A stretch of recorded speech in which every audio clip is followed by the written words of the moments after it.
What's up, guys? Chris, VA Travels, and got rained out this weekend. I had planned to go up to Gunston Hall, visit the home of George Mason, but don't want to go when it's all nasty like this.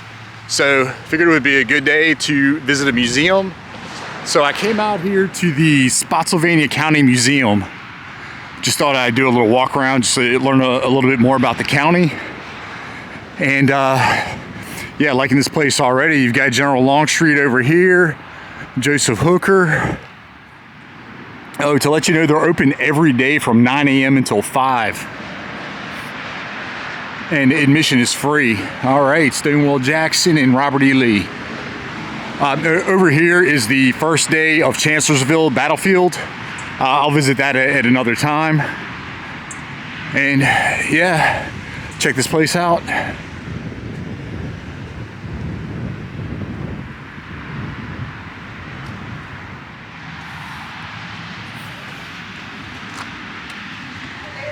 Okay, here we go. Namesake of the county, Alexander Spotswood. And I can first off tell you the county was established 1721. The backstory, Alexander Spotswood had gotten a grant to come out here to build a fort, Fort Germanna. And I believe that was 1714. Oh yeah, and a side note, I always mention it with Alexander Spotswood, he's responsible for the death of Blackbeard the pirate. He put a hit out on him because Blackbeard was pirating a lot of the ships leaving the Chesapeake area. Here we go, King James. And this is an old John Smith map. It's actually not too accurate, but there he is. Okay, this must be Powhatan right here. And yeah, the Manahoacs, kind of in the Fredericksburg area. Yeah, Spotsylvania inhabitants, the Manahoac. Oh, and to continue my story with Alexander Spotswood, 1714, he created the Fort Germanna. And 5-6 years later, well, I guess 6-7 years later, the area had grown large enough where they could declare it a county. So it became Spotsylvania County 1721, as I had said. So yeah, a bunch of plaques in here.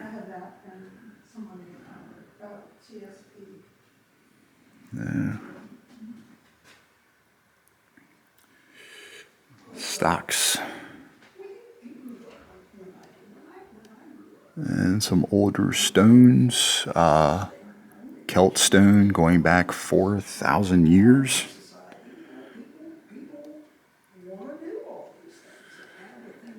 Obviously tobacco, big cash crop around here. And yeah, lots of slave labor.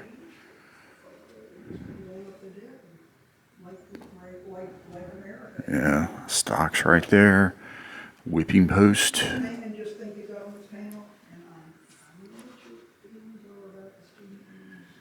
And here's a cornerstone going back to 1819. Granite stone originally marked the bounds of the 1781 courthouse lot. And looks like there were some disputes about the boundaries.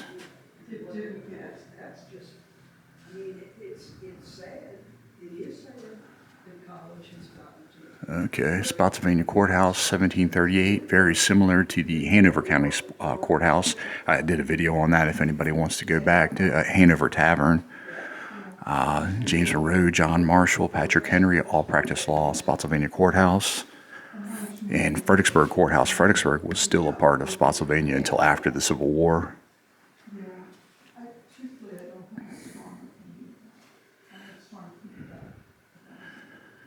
Yeah, there are a lot of iron mills, and actually gold was actually discovered out here.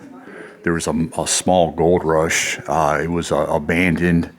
Okay, 1.50 mines were operated in the county, and they were abandoned once the big California gold rush hit. So, old sword over here. Brass sword. Sierra 1846 to 1848. Officer's sword.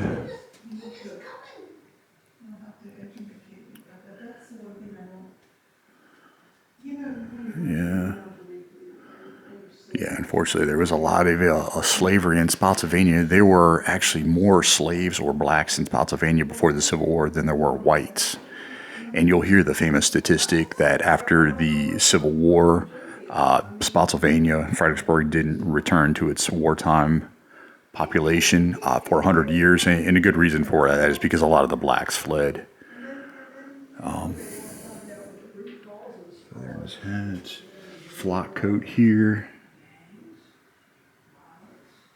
1860, canteen, a pocket comb, and an old saddlebag. John Aldrich, 9th Virginia Cavalry.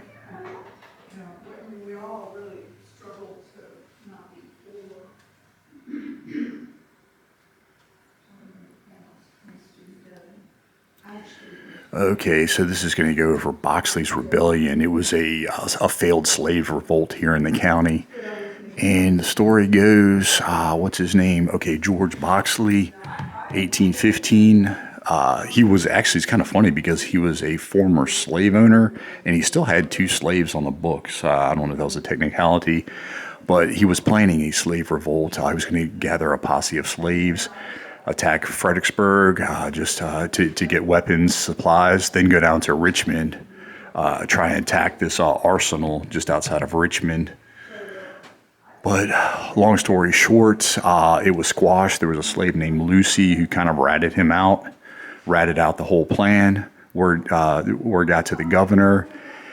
He was arrested. 6 of the slaves were hung, including this guy, Will the Preacher. 6 other slaves were sold off. And George Boxley, actually, he was acquitted or he was found, I don't know, the first trial didn't work out, so he was in jail awaiting a second trial.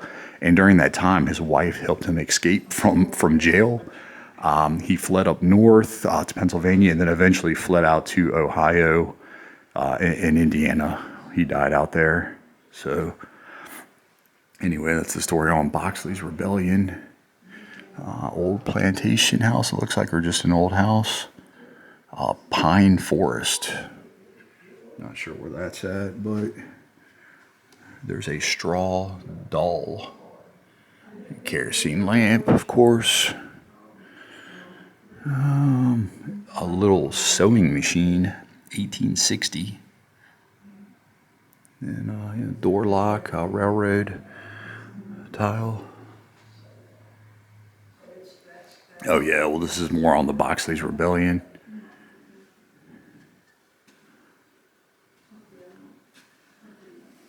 And that was the Lucy's slave owners were the Powells. Yeah, she told them, and they got word to authorities, and it was Governor Nichols, 19th Virginia governor.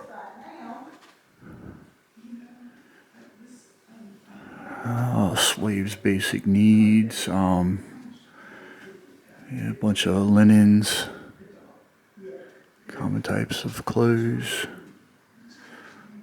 slave diet, a lot of pork, greens, corn.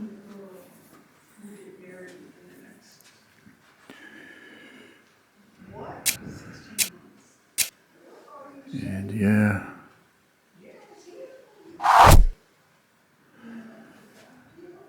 All right, Marquis Lafayette. I didn't know he was, All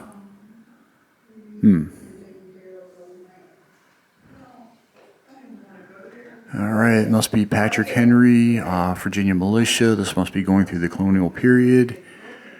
There's Robert Brooke, who I mentioned several times.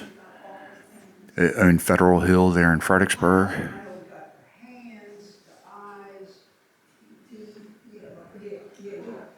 Man Page owned Mansfield Plantation. Part of the big Page family out of Rosewell, out of Gloucester, Rosewell Plantation. I did a video on that. And yeah, he owned a big plantation house south side of the Rappahannock, about 2 miles south of Fredericksburg. And It was occupied during the Civil War by the Union Army. It was taken over by Confederates, and Confederate soldiers actually accidentally burned it down in 1863. So, colonial life, teapots, teapot koozie, ceramic teapots. This is 1772.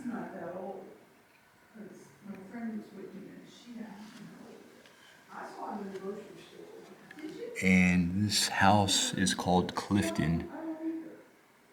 It was located on East Northeast Creek in Spotsylvania. I don't know where that's at, but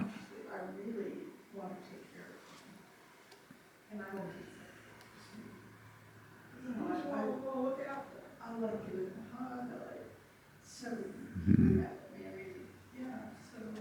and later steamships. Okay, going through some of the industry here.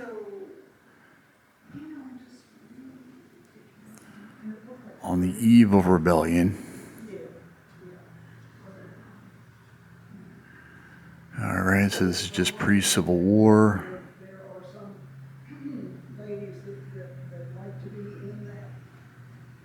Here's a court seal.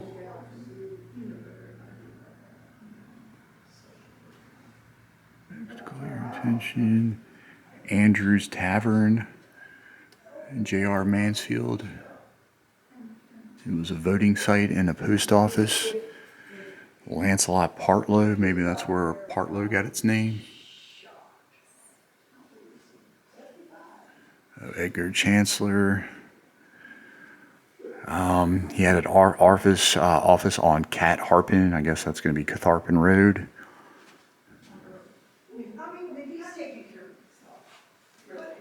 On to Richmond. All right, we're getting into the Civil War. There's Brompton over there on Marie's Heights, the home of John Marie. He was a Fredericksburg mayor. Unfortunately, you can't visit that.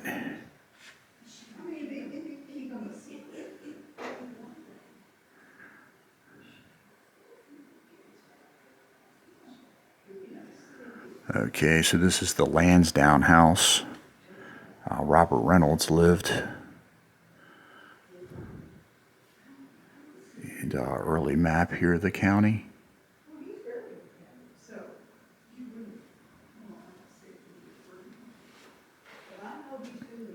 Second Battle of Fredericksburg. Basically part of the Battle of Chancellorsville. And yeah, that's a picture of the back of Marie's Heights. I've seen that one a few times.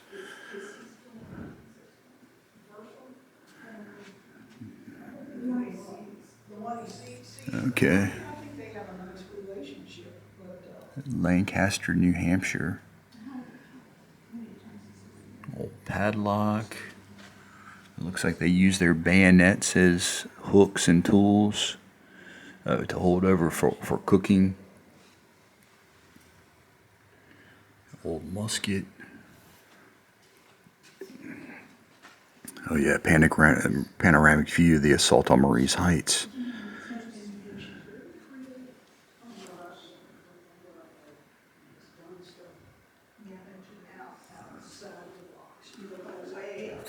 Fighting at Salem Church, again, basically part of the Battle of Chancellorsville, happened the day after the battle. And kind of give a quick synopsis, after the Second Battle of Fredericksburg, the Battle of Marie's Heights, Sedgwick was approaching Chancellorsville.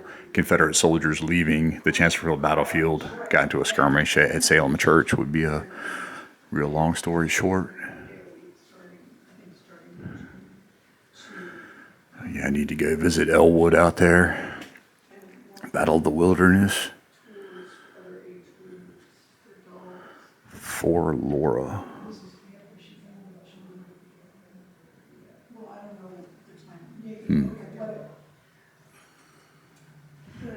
A hole big enough to ride a horse through. It looks like this would be the Battle of Spotsylvania Courthouse. And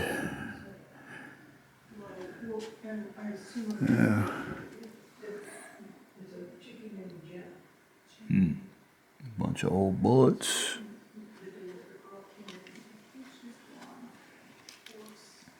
Old revolver. The inside of a shell. And a saber back there, 1860. I don't think I looked at this one. Battle of Chancellorsville. Yeah, this would be Robert E. Lee and Stonewall Jackson's finest hour. Unfortunately, Stonewall Jackson, of course, killed right after the battle, or basically during the battle. A projectile, 24-pound ball.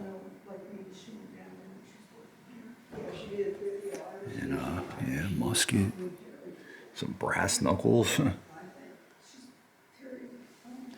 old flintlock pistol looks like back there.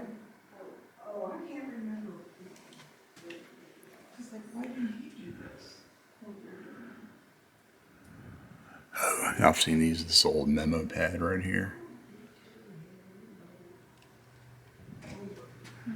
If it takes all summer. The Alsop Farm. Wig Hill.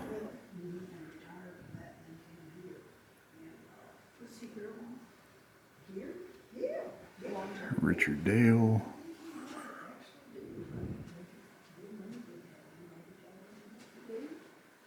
Alright.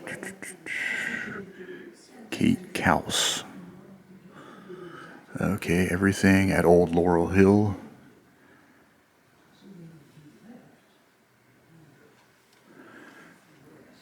And more rifles, muskets. Part of a flintlock pistol, axe head. And this is a fife. What's left of a canteen.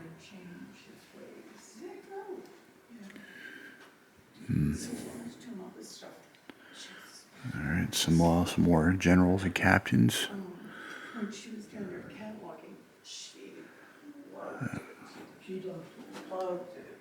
Okay, old mortar down here, 1862.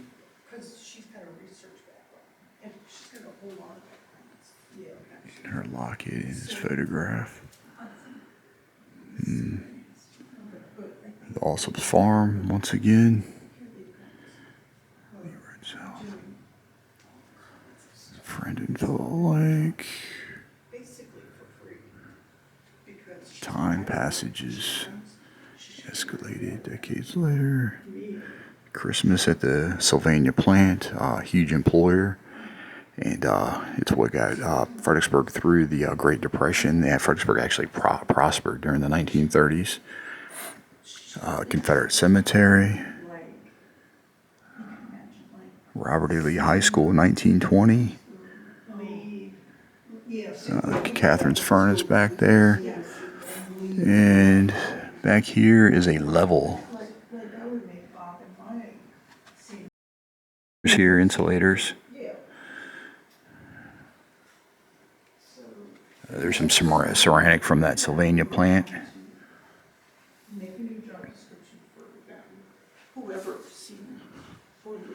Okay, John J. Wright built school in the area. And this lady here, Anne Bulwer. In 1866, she was president of the Ladies Memorial Association. And here's a big one here. Matthew Morey of the Sea. And he had a couple houses. He lived a couple places in Fredericksburg. And he's famous for drawing out accurate maps of ocean currents. And he also invented these sea mines that turned into torpedoes.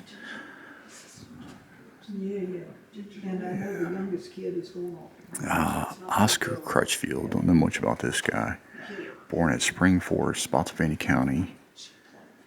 He entertained Marquis Lafayette in Fredericksburg, 1824, and then Lafayette entertained him. Apparently he went over to Europe 1825, and again, Man Page Jr. from the Mansfield Plantation, part of the Big Page family.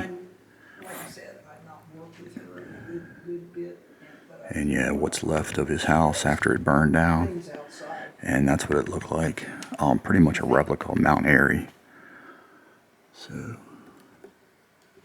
anyway, that was my tour. See ya.